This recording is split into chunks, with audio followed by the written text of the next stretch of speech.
அன்பிற்கினியவர்கள், இனிய வணக்கம். ஜப்பானில் போர் நடக்கும்போது ஒரு சிறுவன் போரில் இறந்து போன தன்னுடைய சகோதரனை முதுகில் சுமந்தபடி அடக்கம் செய்கிறதுக்கு வரிசையில் நின்றுக்கிட்டு இருந்தான். இதை பார்த்த ஜப்பானிய சிப்பாய் ஒருவர், உன்னுடைய வரிசை வர இன்னும் ரொம்ப நேரம் இருக்குதுப்பா, உனக்கு கனமாக இருக்கும், உடலை இறக்கி கீழே போட்டுட்டு வரிசையில் நெல்லு அப்படின்னு சொல்கிறார். அதுக்கு அந்த சிறுவன் சொல்லியிருக்கிறான், இறந்து போனது என்னுடைய தம்பி, அதனால் எனக்கு கனமாக எதுவும் தெரியலன்னு பதில் சொன்னானாம். இதை கேட்டு அந்த ஜப்பானிய சிப்பாய்கள் எல்லாருமே உணர்ச்சி வசப்பட்டு அழுதுட்டாங்களாம். அப்போதிருந்து நான் பகிர்ந்திருக்கிற இந்த புகைப்படம் ஜப்பானில் ஒற்றுமையின் உருவமாக மாறி வச்சுருக்காங்களாம்.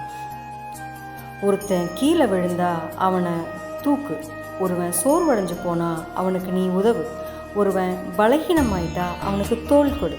இது எல்லாமே இந்த புகைப்படத்துக்கு அப்புறமா ஜப்பானிய மக்களால் பின்பற்ற வரக்கூடிய ஒரு மிகப்பெரிய ஆழமான விஷயங்க இது. கண்டிப்பாலுமே இந்த புகைப்படத்தை ஒரு நிமிடம் ஆழ்ந்து பாருங்களேன், நம்ம மனசுலையும் கண்டிப்பாக அப்படிதாங்க தோணும். சரிங்களா?